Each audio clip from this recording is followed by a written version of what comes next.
I remember the day my own son stood in front of me, eyes cold, and told me I was no longer capable of making sound decisions. He said it like a verdict, not a concern. And the strange part is, he believed it. Families don't always break with shouting. Sometimes they break with a signature on the wrong line. If you've ever been pushed aside by someone who claimed to care about you, tell me your story in the comments.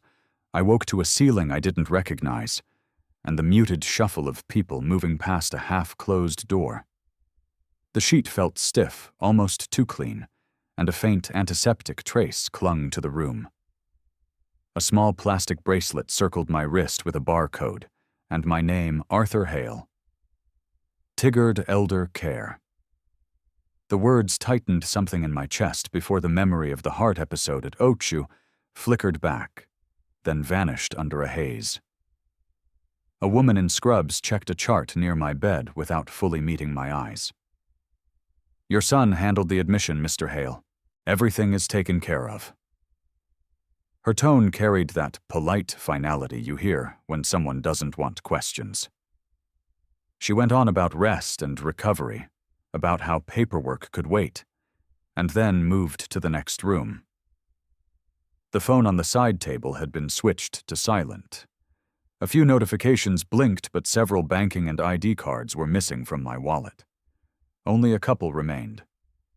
A stack of medical documents sat by the pillow, each page stamped and initialed in places, but the signature pretending to be mine felt off. The curve of the letters lacked weight, as if copied from memory by someone who never wrote slowly in his life. A call to Evan rang twice before skipping to voicemail. Another attempt ended the same way. Dad, I'm in the middle of something. I'll call when I can. His recorded greeting didn't match the situation. My thumb hovered over the screen, then slid the phone into my palm as a different nurse entered with a clipboard. She glanced at a form. There's a behavioral capacity evaluation scheduled later this week. Your family requested it. Just routine. Routine. The word echoed in a place already stretched thin. A quiet pulse gathered behind my ribs, not panic exactly, just the kind of awareness that comes when something doesn't align. Sitting up took effort, not from pain, but from uncertainty. Bits of the hospital corridor, the Gurney Evans shadow near the foot of my bed at Ochu, drifted through my mind without forming a full picture. Something about the transition from the hospital to here had been too quick, too smooth. Questions kept forming even as I kept them to myself. A man who spent his life troubleshooting infrastructure learns to observe before speaking. Years of field reports taught the value of studying a system for its weak points, and the same instinct rose now. Small details, the bracelet, the silent phone, the missing cards, the signatures. A slow breath steadied me. Feet touched the floor. The room felt like a holding area, not a place meant for long stays. Walking toward the door, I listened to distant conversations at the nurses' station, soft mentions of family concerns and monitoring compliance. The hallway waited bright and oddly busy for the hour. A cart rattled past, followed by a resident muttering to himself about misfiled prescriptions. No one stopped me. No one asked where I was going. The farther I moved from the bed, the clearer it became that whatever brought me here hadn't been an accident or misunderstanding. Every sign pointed to decisions made without me around me, possibly against me. A staff member hurried by with a stack of forms, nearly bumping my shoulder. She offered a distracted apology and disappeared into another wing. The moment passed, leaving only the low hum of conversations I couldn't quite catch. My hand brushed the wall as I kept walking, trying to piece together what little I knew and what much I didn't. The need for answers pushed me forward, away from the bed, away from the hollow reassurance of strangers. The corridor stretched ahead, a line of open doors and passing staff, and no one seemed to question why I stepped into it. Calls went out as I kept moving down the hallway, each one meant to ground me in something familiar. My sister answered first. "Evan's taking care of you, Arthur. Don't work yourself up. No question about why I was there or whether I agreed to any of it." She repeated the line as if reading from a script, then excused herself because guests were coming. Another relative picked up, paused long enough to sigh, then said almost the same thing. "He's doing what's best. Just rest and let him sort things out." A third call ended with, "You shouldn't stress your heart arguing." Not one person asked, "Do you want to be there?" That absence said more than any comforting tone.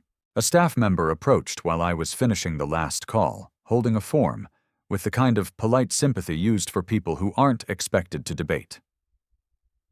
"Mr. Hale. This came through our internal system. Your son provided your recent medical history and requested a behavioral capacity evaluation. It's nothing unusual after a cardiac episode."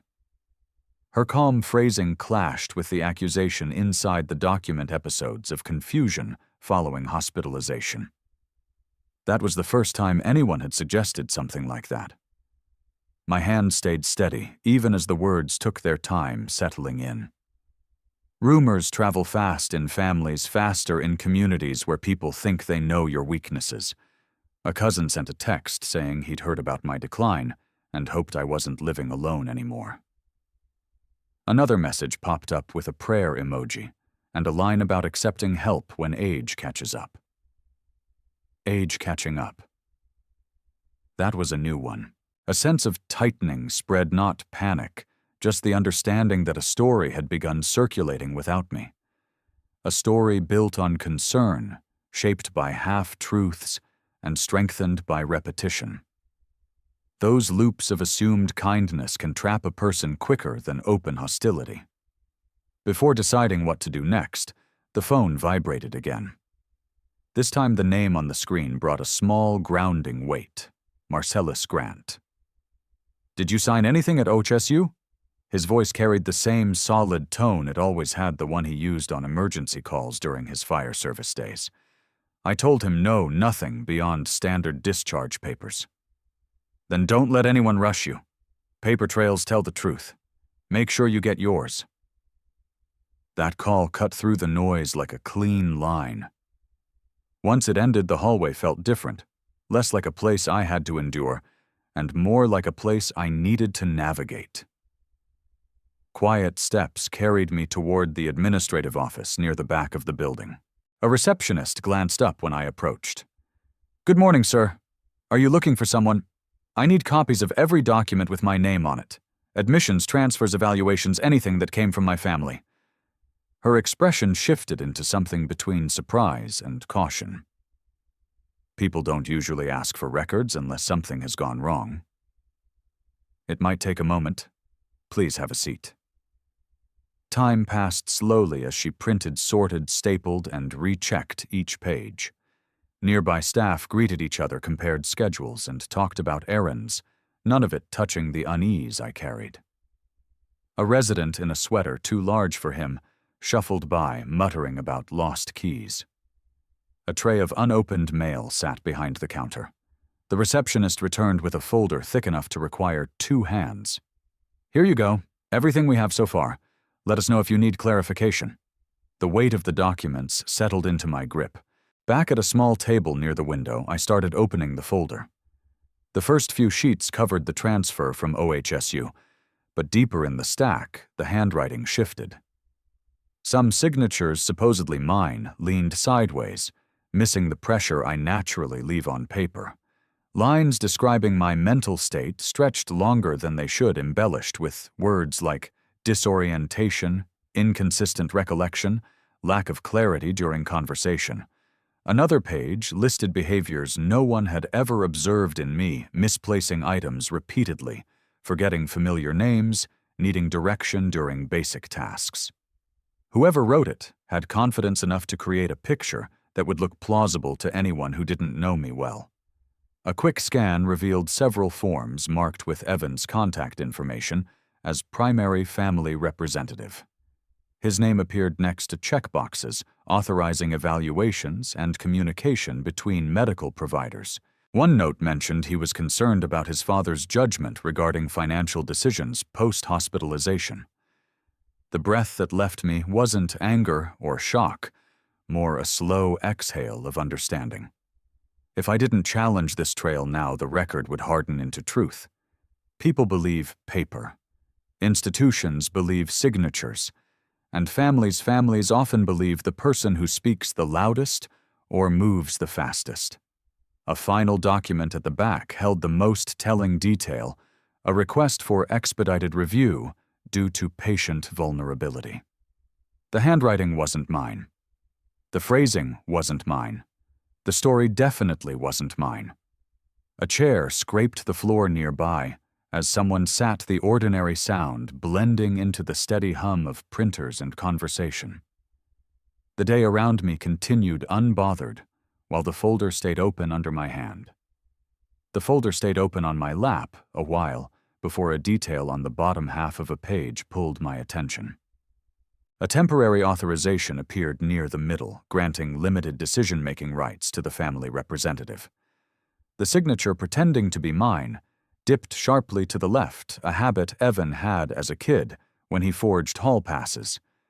The moment registered as a small jolt, not dramatic, just the kind that changes the rhythm of breathing. A knock on the door. A caregiver I hadn't met before stepped inside, carrying a tray with a paper cup and 2 pills. She leaned slightly toward me, lowering her voice. "Your family told us you can get worked up easily. We've been asked not to let you keep your phone too long." Her words weren't unkind, but the message beneath them landed with precision. "Who said that?" She hesitated, then offered a practiced half-smile. "It was mentioned during your intake. I don't want trouble for anyone." Once she left, the room felt smaller. The phone sat in my hand like a piece of evidence. A swipe across the screen triggered a voicemail that must have been recorded days earlier. Evan's voice came through with the tone he used whenever he wanted to sound mature. "Dad, you really need to rest. I'm handling everything. The house situation needs to be wrapped up soon. We don't have much time." The last part lingered a stray thread that didn't belong in a message from a son checking on his father. A faint unease crept up the back of my neck. Maybe the heart episode had blurred a few hours. Maybe I'd agreed to something without remembering clearly. The thought slipped in the way self-doubt often does. Years of working around pressure systems and emergency repairs taught me to trust logic, but medical events can muddle even the steady-minded. That possibility pressed in harder than I wanted to admit. Attempts to call Evan again met with quick rejections. A short text arrived minutes later. "Dad, stop calling. Trust me for once." For once, the words carried weight, as if all the years of raising him, guiding him, pushing him toward stability had somehow turned into a single accusation. Rather than keep dialing, the instinct to document things surfaced. A slow, methodical process followed. Pages were photographed, one by one, each image attached to an email draft addressed to myself, saved and unsent until the connection stabilized. Not much of a rebellion, but it gave shape to the need to keep something in my hands. A brief message went out to Marcellus, using a secondary email he'd set up for me years ago after a minor scam incident. "Need your eyes on some signatures. Something feels off." His reply arrived later. "Send everything. I'll check against your old forms." While scanning the next batch of pages, the phone buzzed again. A neighbor from Selwood, the kind who always waved when watering his front yard, sent a short note. "Saw a moving truck outside your place on Saturday. Didn't know you were relocating." A second message followed. 2 guys loading boxes. Didn't look familiar. Thought you hired help. The room steadied around me, not in a calming way, but in the way a structure settles before revealing its damage. Those tiny confirmations from the outside world, just enough to shift the ground, made something clear. The timeline wasn't matching anything I remembered. Items couldn't be moving out of my house if I hadn't arranged it. My belongings shouldn't be handled by strangers while I lay recovering. The order I'd built my life on, the routines that once seemed indestructible, began to slide out of formation. Half my identity came from reliability, the engineer who never missed a maintenance report, the father who paid every bill on time, the man who always knew where his keys were. If the narrative around me was changing that image without my consent, it meant someone had already moved several steps ahead. During the next hour, the folder was reviewed again, more slowly this time. Margins, initials, dates, anything that might explain the disconnect. A few lines about declining spatial awareness stood out. Another note mentioned impaired judgment regarding property decisions. Both comments contradicted conversations I'd had with doctors at Ochu, none of whom seemed concerned about anything other than my heart. Thumbs scrolled through my saved voicemails until one recording caught my attention. It was older, buried behind dozens of routine check-ins from the past year. The clip started mid-sentence. "Don't worry about the house anymore, Dad. I'll take care of everything. You just focus on resting." At the time he'd said it, the sentence probably sounded like support. Hearing it now in the middle of forged signatures and secret evaluations carried an entirely different weight. The recording kept playing while my hand rested on the edge of the table, the paper beneath it shifting slightly as a draft moved through the hallway. Footsteps approached from behind, steady and quick, the kind of stride Evan used whenever he was preparing an argument. He appeared in the doorway without warning, holding a folder as if it were a ticket I was expected to take. No greeting. No, "How are you doing, Dad?" Just a direct thrust of papers into my hands. "Sign these so I can handle everything. We don't have time to drag this out." The pages rustled against my palms. Behavioral capacity evaluation. Release of decision-making authority. A checklist of symptoms someone had assigned to me without ever speaking to me. Evan watched with an impatience that didn't bother hiding itself. The folder closed under my fingertips. "I'm not signing anything. No need to raise my voice." The refusal landed clearly. His jaw tightened in response. "Dad, you're making this harder than it needs to be." He glanced around the room as if expecting witnesses, then leaned in. "The house is already sold. The buyers are moving their things into storage until we finish the paperwork. We can't risk delays." The words hit harder than anything he'd said up to that point. A lifetime of decisions, repairs, mortgage payments, and memories reduced to a casual update. "Sold. Yes, it's done. Stop fighting this." The tone carried frustration, not remorse. Something hollowed out in my chest as the pieces arranged themselves, forged signatures, missing cards, moving trucks, now a done deal presented as fact. "Show me the contract." He avoided my eyes, rummaged through the folder with exaggerated irritation, then shrugged. "I don't have it on me. You'll see it later. Trust me." Trust me. The same phrase used in every message, every deflection. The same phrase that had once meant something long before responsibility turned into burden for him. A staff member entered with a blood pressure cuff slowing when she saw us. "Oh, Mr. Hale, I was just coming to check your vitals. Your son mentioned you might be feeling confused about your finances." The sentence came out lightly, but it carried another truth beneath it. Evan had already set the narrative here. He'd painted me as someone lacking clarity, someone who needed oversight. Her comment slipped into me with a cold precision. Whatever this was, it wasn't a misunderstanding or a son overwhelmed by stress. It had steps, preparation, and intention. Evan's posture stiffened, as if he feared she'd said too much. "Dad, don't start doubting everything. Just sign the forms so we can move forward." He tried to nudge the papers back toward me. The refusal came again. No. A simple answer, but enough to shift the air between us. His eyes hardened, the entitlement behind them no longer masked. You're not thinking straight. I'm thinking clearly enough to know when something isn't right. For a moment, neither of us spoke. A faint announcement echoed down the corridor, a reminder for staff about afternoon rounds. The sound passed without either of us reacting.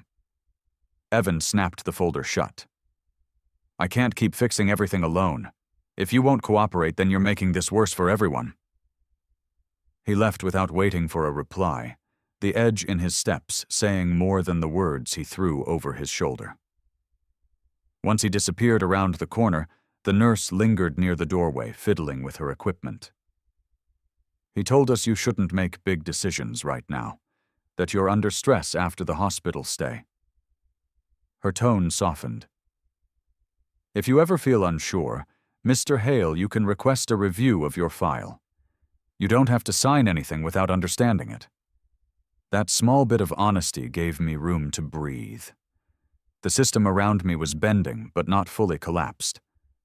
A call to Marcellus connected after 2 rings. He came in, yes. Did he push paperwork? Hard. A pause followed, the kind where someone pieces together a map of what isn't being said. Don't stay there another night. Get the documents, ask for administrative discharge, and meet me outside. The plan formed quickly.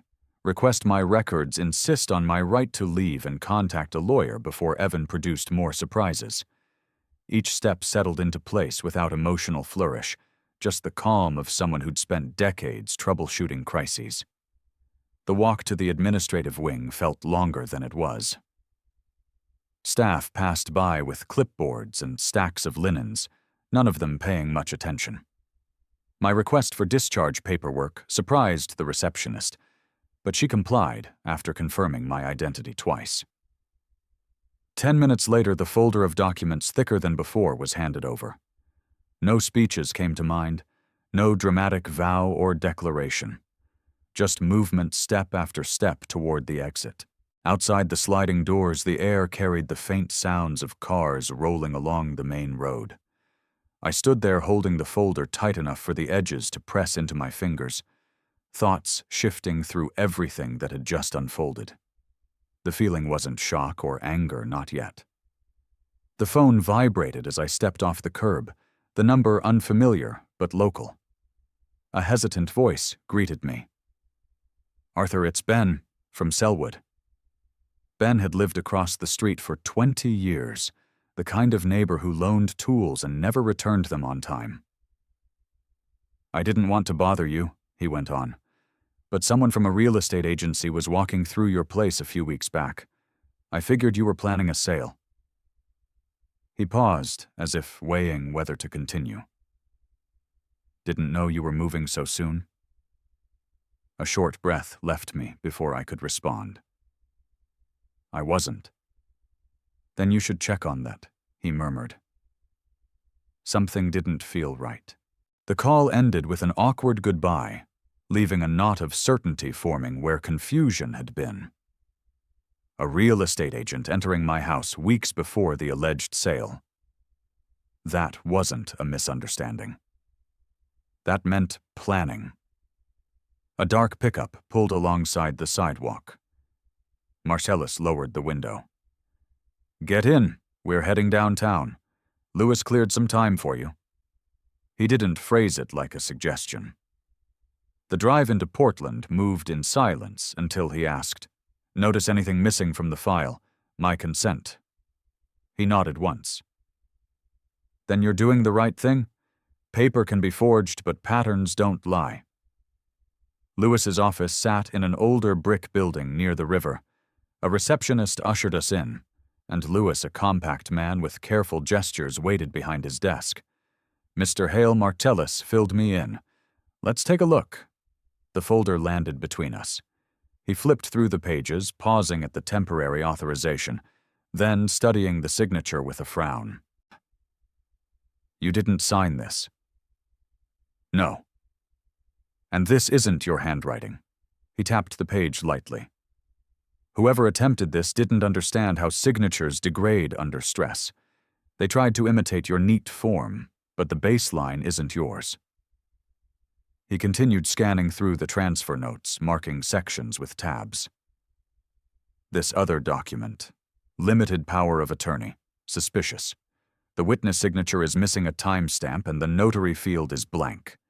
That alone could nullify the entire thing.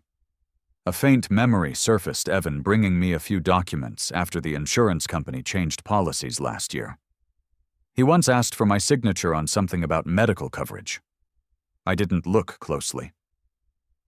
The recollection sharpened as I spoke. The lettering in those papers resembled this. Same tilt, same spacing. Lewis leaned back. If he replicated your signature and used it to transfer authority, the transaction is vulnerable. You may be looking at forgery, fraud, and misrepresentation. Depending on how far he went, this could rise to criminal investigation. The words fell methodically without drama, but their weight settled into the room. Marcellus crossed his arms. So the sale can be undone. If it relied on unauthorized signatures, yes. But we need to gather additional evidence before challenging the transfer. Any digital correspondence, messages, call logs. He looked to me. And you must stay calm. Acting rashly will only strengthen his narrative. Calm wasn't difficult. Years of engineering taught me how to compartmentalize. That discipline rose now like an old muscle memory. What's next? Documentation? All of it. Don't confront him directly. Let the record speak. Paper trails never panic. They never lie. The meeting ended without ceremony. Outside, the traffic along the boulevard hummed steady and indifferent. Marcellus stayed beside me as we walked back to the truck. Don't let him corner you, he said. These things escalate when people feel their control slipping. Keep your movements precise. Keep your proof organized. Advice rooted in a lifetime of dealing with emergencies. Direct, simple, solid. The phone buzzed again while we were still in the parking lot. A new email sent to several relatives, many of whom hadn't spoken to me in months. The message stung, not because it was cruel, but because of its calculated kindness. Dad's been unstable since the heart incident. He's confused, forgetful, and some people are taking advantage of him. Please reach out to support me while I try to handle everything alone. Another line read, He's being influenced by outsiders and refusing help. The phrasing was deliberate. He wasn't just protecting himself, he was shaping the battlefield. By the time anyone asked my side, they'd already absorbed his version. A few minutes later, his name flashed across the screen. Dad, what are you doing? His voice held that familiar softness he used before breaking bad news. You don't have to push back this hard. You're making it rough on everyone. Stop involving strangers. Don't work against your family. And please, don't fight me on this. It's not good for you. There was no anger, only pressure, smooth, practiced, confident. Evan, I need clarity. Know what you need is rest. Let me handle the details. Don't make this a bigger issue. Then the line dropped. Marcellus watched me slide the phone back into my pocket. He's tightening the net, he said. That's what people do before a major move. The rest of the afternoon passed in measured tasks. At a borrowed table in a temporary apartment he helped me secure. The laptop opened with a familiar chime. Files uploaded. Photos arranged. Notes typed in clean bullet points. Screenshots saved twice, once locally, once in cloud storage. Every document found its place in a new folder labeled plainly record. No emotional flourishes, no declarations, just organization step by step, fact by fact. The cursor blinked in the corner as another file entered the archive, and the room's quiet deepened into something steady. Lewis spread the documents across his desk, arranging each sheet with deliberate care. His hand hovered over the hospital records first, then the transfer notes from the elder facility, Then the invoices connected to the men who hauled items from my place. "These entries don't align," he remarked while tracing a date with his pen. A brief nod from Marcellus confirmed the pattern we had started to uncover. Nothing matched cleanly, as if someone tried to stitch a story together without knowing how the pieces fit. The next hour became an exercise in sorting truth from fabrication. Lewis cross-checked signatures. Marcellus compared timestamps. My part was simply confirm what actually happened versus what had been created on paper. Each inconsistency strengthened the same conclusion this wasn't a mix-up. It was construction brick by brick. We stepped out of his office once the files had been organized into labeled envelopes. Marcellus offered a ride back to Selwood so I could check the property from a distance.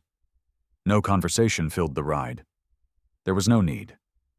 The truck rolled to a stop near the old corner store, and my place stood several houses down. The yard looked stripped of character. Tools I once kept near the porch were gone, and the familiar planter beds had been cleared out. A new lock hung on the front door, the kind installed by property managers who don't care about aesthetics, only control.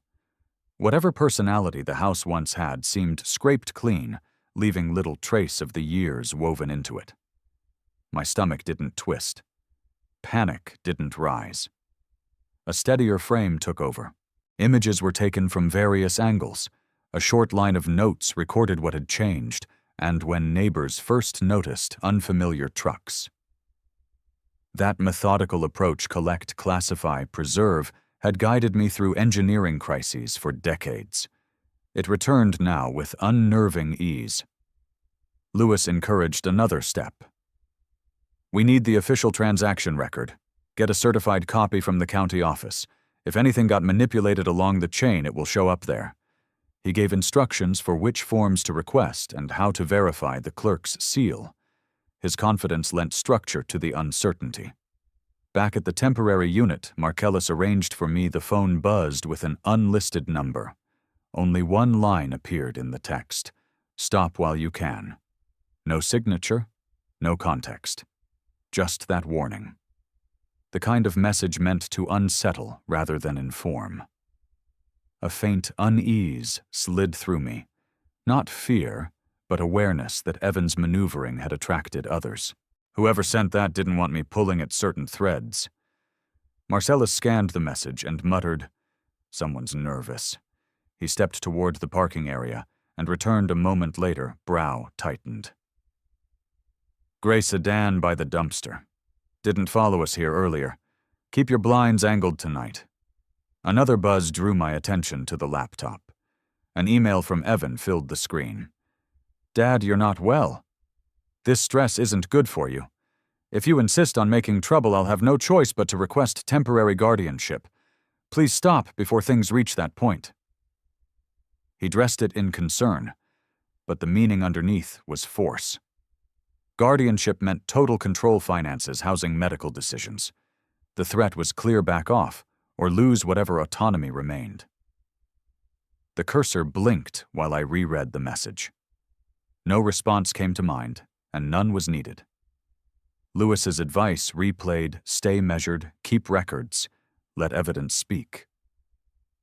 Anger would only strengthen Evan's claims. Detachment served better than outrage. A methodical rhythm took over again. Emails saved, screenshots archived, notes added to the growing log. Every step aimed toward clarity, not vengeance. People break things when they rush. They win when they prepare. The folder from the elder facility remained unopened on the small table beside the couch. Its edges had softened from handling, but one corner held a slight bulge. Pulling it free revealed a folded sheet tucked between discharge papers. Something about the placement felt intentional, as though whoever filed it hoped I wouldn't notice. The header read, "Behavioral Evaluation Request. Pending Family Authorization." Below it, a single line designated the required signature for permission to proceed. The handwriting was easy to identify Evans. Bold, confident strokes. No hesitation. My thumb pressed against the paper while I read the note again, tracing the space where my own consent should have been. The room around me settled into a steady hum of routine sounds. The refrigerator cycling on a car rolling past the building Marcellus, pacing near the door as he made a call. The sheet balanced lightly between my fingers as I studied the signature, a final time, the realization deepening with every second. The email from the elder facility arrived just after dawn, its timestamp still blinking when I opened it. Mr. Hale, please sign the attached behavioral capacity evaluation at your earliest convenience. This request was initiated by your son. No greeting beyond that. No explanation. Just the assumption I would comply. Before I could finish reading, the phone rang. Lewis didn't bother with pleasantries. We have an issue. The buyers are pushing hard. They claim their belongings are already in temporary storage and want confirmation from you to finalize the transfer. They're threatening legal action if you delay. His voice stayed even, but the tension behind it gathered like a strain in the line. Don't sign anything, he added. Not one thing. Another call came through before the screen dimmed. A cousin from Ohio, breathless, as if she'd sprinted to the phone. Evan says you're stirring trouble. Let him handle things, Arthur. You're creating unnecessary drama. Her tone mirrored everyone else's from the past week concern, mixed with condescension. Emotion wrapped inside a script someone had clearly handed them. More calls followed. A brother-in-law, a niece I barely spoke to, all repeating the same message. Let Evan take care of you. You're making this harder than it needs to be. He's only trying to help. The chorus wore the same rhythm, the same pacing as if rehearsed. A new vibration signaled a text. Evan's name lit up. If you fight me, things will get worse. You're not well enough for this. The certainty in his words carried a different weight than before. Not just pressure possession. That belief children sometimes develop when they convince themselves their interpretation of a parent outweighs the parent's own voice. Hands trembled slightly as the phone lowered onto the table, though the shaking didn't match panic. Something quieter took over, a strange clarity, the kind that comes when a person finally recognizes the size of the storm they're in. If I signed the evaluation, Evan would gain legal access to every decision I made. If I stayed silent, the sale could move forward on forged authority. Either direction led to losing everything. A chair waited beside the small dining table in the temporary apartment. Sitting felt like the only sensible next step. The documents spread out in front of me, fanned in loose stacks. The forged authorization. The elder facility notes, screenshots of messages, emails Evan sent behind my back, the voicemail hinting at the house sale, the neighbor's report about strangers moving boxes from my home. All different threads, but when placed together, the shape of the pattern became unmistakable. Lewis called again. You have enough to file a formal complaint. This goes beyond a family dispute. We're moving into criminal territory.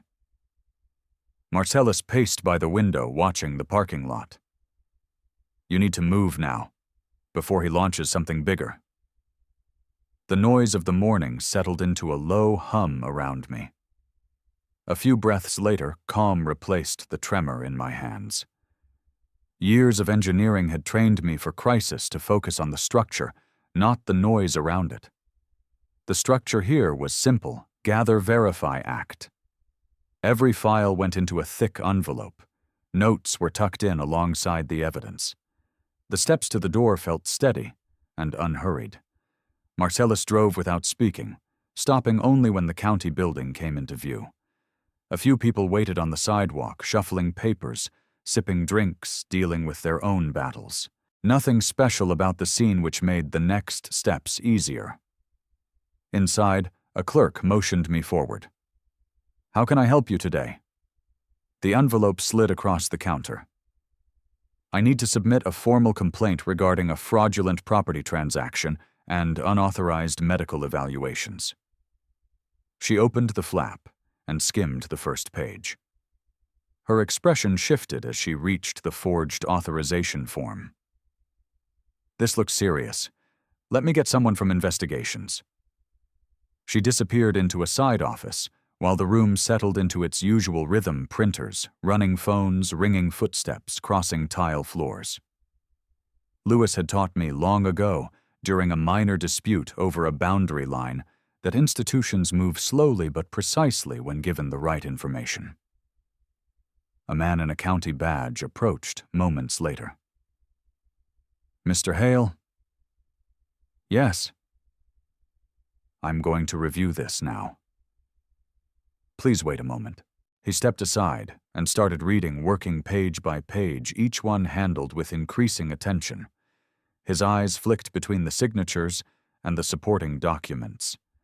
He paused at the neighbor's statement, then at the screenshots, then at the elder facility's notes, showing evaluations requested without my consent. A small frown formed. He kept reading. Marcellus leaned against the wall behind me. Neither of us said anything. Speaking would have broken the fragile stillness of the moment. The investigator reached the final page, the forged signature, granting Evan permission to evaluate my mental capacity, and rested his thumb against it. His gaze lifted from the paper to my face, holding there for a moment. Not unkind, not accusatory, just measuring the gravity. "Mr. Hale..." He didn't finish, not yet. The next steps required his own process, his own assessment. He looked down again, returned to the stack, and continued reading, preparing to move the situation into the next phase. The investigator called 3 days later. His tone carried none of the hesitation he'd shown when we first met at the counter. "Mr. Hale, the county has placed an immediate hold on the property transfer. Nothing will proceed until our review is complete. Also, the elder facility has been instructed to pause all evaluations connected to your file." He continued listing procedural steps, but the essentials were enough. The machinery Evan set in motion had finally stopped turning. A notification arrived that same afternoon. Evan had been summoned to give a formal statement. The email wasn't sent to me, but Lewis forwarded it with a short note. "The process is underway. Stay steady." Marcellus stopped by with groceries and a few tools to help secure the apartment. "They're taking you seriously now," he said while setting the bags on the counter. Even as the investigation unfolded, a softer fear rose without warning. It wasn't about losing the house or the money. Those could be rebuilt.